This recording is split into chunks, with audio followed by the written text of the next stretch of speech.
கிறிஸ்துவுக்குள் அன்பான தேவனுடைய பிள்ளைகளே, நீங்கள் அனைவரும் ஒருவேளை ஆசீர்வாதத்துக்காக காத்திருக்கலாம். போராட்டங்கள் நிறைந்த வாழ்க்கையில் சஞ்சலத்தோடு வாழ்ந்து கொண்டிருக்கலாம். அல்லது தேவனுடைய கரத்தினால் ஏதோ ஒரு பகுதியில் ஆசீர்வதிக்கப்பட்டு மகிழ்ச்சியாக இருக்கலாம். பலவீனங்களுக்கு நடுவிலே சஞ்சலப்பட்டு கொண்டிருக்கலாம். நீங்கள் எப்படிப்பட்டவர்களாக இருந்தாலும் கர்த்தர் உங்களை நேசிக்கிறார் என்பதை மட்டும் அழுத்தமாக உங்களுக்கு நான் சொல்லிக்கொள்ள விரும்புகிறேன். ஆண்டவர் உங்களை ஆசீர்வதிக்கட்டும். இன்றைக்கும் சற்று வேத வசனங்களின்படி நம்மை ஆராய்ந்து பார்க்க தேவ கரத்தில் நம்மை ஒப்பு கொடுப்போமா? தியானத்திற்கு ஆதாரமாக ஏசாயா தீர்க்க தரிசன புஸ்தகம் 65ஆம் அதிகாரம் 2ஆம் வசனத்தை பாருங்கள். நலமல்லாத வழியிலே தங்கள் நினைவுகளின்படி நடக்கிற முரட்டாட்டமான ஜனத்தண்டைக்கு நாள் முழுவதும் என் கைகளை நீட்டினேன். ஆண்டவர் பாருங்க எவ்வளவு இரக்கமுள்ள தேவனா இருக்கிறார். அவர் சொல்றாரு, நல்ல வழியில நடக்காம நல்லது இல்லாத வழியில், நலமில்லாத வழியில் நாள்தோறும் நடக்கிற முரட்டாட்டமான ஜனங்களின் நோக்கி நான் என் கரங்களை நாள்தோறும் நீட்டினேன் அப்படிங்கிறார். யோசித்து பாருங்க, நாம ஒரு காரியத்தை மறந்துட்டோம்.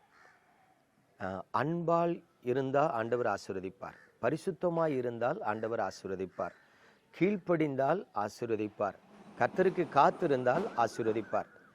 இப்படி தேவன் ஆசீர்வதிப்பதற்கு நம்மிடத்தில் இருக்க வேண்டிய தகுதிகள் என்று சில காரியங்களை பார்க்கிறோம்.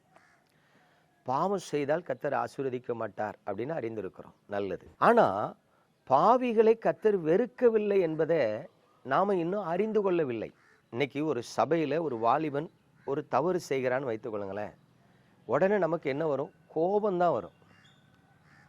அவன் மேல அன்பு வருமா? வராது. ஆனா வேதம் சொல்லுகிறது, இயேசு பாவிகளை நேசிக்கிறார். ஏன்? அவன் மனம் திரும்பணும், பரிசுத்தவானா மாறணும், நீதியின் வழியில் நடக்கணும். பாவிகளை நேசித்து அவர்களுக்கு தமது வழிகளை காண்பிக்கிறார். இந்த வழியில நடப்பா அப்படின்னு.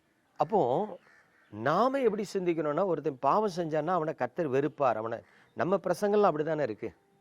நீ தப்பு செஞ்சா ஆண்டவர் உன்னை அடிப்பார், நீ தப்பு செஞ்சா உனக்கு ஆண்டவர் ஆசீர்வாதத்தை தரமாட்டார், நீ தான் பாவம் செய்ய உனக்கு எப்படி மேன்மை கிடைக்கும், அப்படிதான் நம்ம பேசுறோம். ஒரு மேன்மைக்கு தடை பாவம் தான். ஆனா பாவம் செய்கிற மனிதனை கர்த்தர் நாள்தோறும் நேசிக்கிறார். அவன் திருந்து விட மாட்டானா, மனம் திரும்பிட மாட்டானா. கடந்த நாட்களில் ஒரு தங்கச்சி என்னிடத்துல ஜெபிக்க வந்தாள். அதாவது திருமணமாகி அவளுக்கு ஒரு குழந்தை இருக்கிறது. அவளுடைய கணவன் அவளை அடித்து துன்புறுத்துகிறான். ஒரு காரியத்தை சொன்னா எனக்கு அதை ஜீரணிக்கவே முடியல. அவள் கர்ப்பவதியாக இருக்கும் பொழுது ஒரு விஷயம், அவள் கணவன் அவள் வயிற்றில் எட்டி உதைத்ததுனால கர்ப்பத்தில் இருக்கிற குழந்தை வெளியே வந்துட்டான். அப்ப எந்த அளவுக்கு கொடூரமாய் அந்த மனிதன் நடந்திருப்பான் என்பதை பாருங்க. ஒரு விசை அவளுடைய மார்பில் அவன் எட்டி மிதித்ததுனால அது இரத்தம் கண்டு அது வீங்கி அதில் ஒரு பெரிய கட்டியை ஆப்ரேஷன் பண்ணியிருக்கிறேன்னு சொல்லு. இவ்வளவு கொடூரமான ஒரு கணவனை விட்டு இன்றைக்கு அவள் பிரிந்து வாழ்ந்து கொண்டிருக்கிறாள். மிகவும் கஷ்டத்தோடு வாழ்ந்து கொண்டிருக்கிறாள், தேவையோடு வாழ்ந்து கொண்டிருக்கிறாள். எனக்கு தெரிந்த ஒரு வக்கீல் அந்த பெண்ணை எனக்கு அறிமுகப்படுத்தி, அவளுக்கு 2 வார்த்தை ஆறுதல் சொல்லுங்க, ஜெபம் பண்ணுங்க, அவளுக்கு ஏதாவது ஒரு ஆலோசனை கொடுங்க.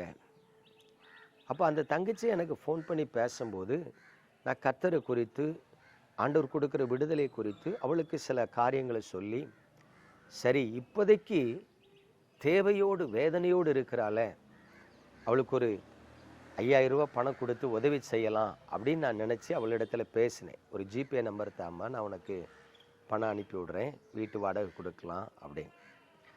அவள் சொல்லிட்டா, என்கிட்ட ஜிபே இல்லை, நான் சபையில் ஒரு அண்ணன் இருக்காங்க, அவங்ககிட்ட வாங்கி தரேன். மறுநாள் அவர்கிட்ட இருந்து ஃபோனே வரல. அப்போ நானே திரும்ப ஃபோன் பண்ணி, என்னம்மா நீ நம்பர் தாரேன்னியே, என்னாச்சு அப்படின்னு. அந்த பொண்ணு சொல்கிறா, எங்கள் அண்ணன் சொன்னாங்க, பாஸ்டர் 1 மாதம் ஹெல்ப் பண்ணுவார், பட் மாதம் ஹெல்ப் பண்ணுவாரா? பண்ண மாட்டாங்கல்ல, அதனால நீ உன் கணவனிடத்துல போய் பணம் வாங்குறதுக்கு வழியை பார். அப்போ அந்த தங்கச்சிட்டு சொல்கிறோம், ஏம்மா உன்னை நேசிக்கலை, உன்னை கொலை பண்ணுவேன்னு சொல்லியிருக்கிறான், நீ அவனிடத்துல போனால் எப்படி பணம் கிடைக்கும்? நீ கர்த்தரை தேடு, அவர் உனக்கு வாசலை திறப்பார். உனக்கு உதவி செய்கிற மக்களை மட்டும் இல்லை, உன் கணவரே ஒருவேளை மனம் திரும்பி ரட்சிக்கப்பட்டு வந்தாலும் வரலாம். நீ கர்த்தரை தேடு அப்படின்னு சொன்னால், அந்த பொண்ணு சொல்கிறா, நான் ஆண்டவரை தேடினதுனால தான் எனக்கு இவ்வளோ பிரச்சனையே. அதாவது அவங்க குடும்பம், அம்மா அண்ணன் அப்பா கிடையாது, அவங்க குடும்பம் எல்லாம் தேவனை அறியாத குடும்பம். அவள் சொல்கிறா, நான் கர்த்தரை தேடி வந்ததுனால தான் இவ்வளோ பிரச்சனை, ஒரு கிறிஸ்தவனை திருமணம் பண்ணினதுனால தான் இவ்வளோ பிரச்சனை. அப்போ நான் சொல்கிறேன், அப்படி இல்லைம்மா, இஸ்ரவேல் ஜனங்கள் எகிப்தின் அடிமைத்தனத்தில் இருந்தாங்க. கர்த்தர் பாலும் தேனும் ஓடுகிற தேசத்துக்கு வாக்கு பண்ணி அழைத்தார். ஆனால் நடத்தின பாதை வனாந்தரம். நீ மட்டும் இல்லை, எல்லா விசுவாசிகளின் வாழ்க்கையிலும் கர்த்தரை தேடும் பொழுது முதலாவது அவங்களுக்கு உடனே விடுதலை வராது, உடனே ஆசீர்வாதம் வராது. அவங்க விரும்பத்தகாத ஒரு கடினமான பாதையில் நடத்தினா ஆண்டவர் ஆசீர்வாதத்துக்குள்ள கொண்டு வருவார். அவளிடத்துல பொறுமையா நான் கடந்து வந்த பாதைகள், அநேகர் கடந்து வருகிற பாதைகளை சொன்னாலும் கடைசியில் அவ சொல்றா, இல்லை எனக்கு இயேசு வேண்டாம். இயேசு வேண்டான்னு சொல்றவங்களை என்ன செய்ய முடியும்? சரின்னு விட்டுட்டேன். மறுநாள் காலையில யோசிச்சேன், அவள் பாதிக்கப்பட்டவள், உடைக்கப்பட்டவள், நொந்து போனவள், இந்த உலகத்தில் அவள் புறக்கணிக்கப்பட்டவள். ஒரு குடும்ப சந்தோஷம் இல்லை, கணவன் சந்தோஷம் இல்லை, பிள்ளைகள் சந்தோஷம் இல்லை, பொருளாதாரத்தில் ஆசீர்வாதம் இல்லை, பாதிக்கப்பட்டது நிமித்தமாக வேதனையில் நேற்று பேசியிருப்பா அப்படின்னு மறுநாள் ஃபோன் பண்ணி அவளை விசாரித்து, சரிம்மா நீ எதுவும் பேச வேண்டாம், உன்னோட ஜிபே நம்பர் மட்டும் அனுப்பிவிடு, நான் உனக்கு பணம் போடுறேன், நீ பிற பார்த்துக்க அப்படின்னு சொன்னான். மறுபடியும் சொல்கிறா, எனக்கு இயேசு வேண்டாம். இயேசு வேண்டாம் வேண்டான்னு சொல்லும்போது ஏன் இருதயம், சரி இயேசுவே வேண்டான்னு சொல்கிறவளுக்கு நம்ம ஏன் உதவி செய்யணும் அப்படின்னு வேண்டான்னு வந்துட்டேன். யோசித்து பார்க்கிற ஆண்டவர் எவ்வளவு கிருபை அளிக்கிறார் தெரியுமா? நல்லமல்லாத வழியில் தங்கள் முரட்டாட்டமான நினைவுகளின்படி நடக்கிற ஜனங்கள் இடத்திற்கு நாள் முழுவதும் கரத்தை நீட்டுறார். பிரியமான தேவனுடைய பிள்ளைகளே, இன்னைக்கு உங்க வாழ்க்கை நீங்க ஆராய்ஞ்சு பாருங்க. நீங்க கர்த்தரையும் தேடுவீங்க, பாவத்திலையும் நடப்பீங்க. பாவத்துல நடந்துகிட்டே கர்த்தருக்கு என்ன பண்ணுவீங்க? ஊழியம் செய்றேன்னு சொல்லுவீங்க. நீங்க பரிசுத்தமாகவும் பாவமாகவும் வாழ்ந்து கொண்டு இருக்கிறீங்க. உங்களுக்கு ஆண்டவரும் வேணும், பாவத்தையும் விட முடியல. முரட்டாட்டமான வழியில, முரட்டாட்டமான சிந்தையில வாழ்ந்து கொண்டு இருக்கிறீங்க. ஆண்டவர் சொல்றாரு, உன்னிடத்திற்கும் நான் என் கையை நாள்தோறும் நீட்டுறேன், திரும்புவியான்னு கேட்கிறார். பிரியமானவர்களை, தயவு செய்து கொஞ்சம் உங்க வழிகளை ஆராய்ந்து பாருங்க. ஒரு நாள் காலையிலிருந்து ராத்திரி படுக்க போற வரைக்கும் உங்க வாழ்க்கையில உத்தமமா, பரிசுத்தமா, உண்மையா வாழ்ந்துட்டு இருக்கீங்களான்னு பாருங்க. ஏதாவது ஒரு பாவம் உங்ககிட்ட போராடிட்டு இருக்கிறா, கரைப்படுத்துதாங்கிறத யோசித்து பாருங்க.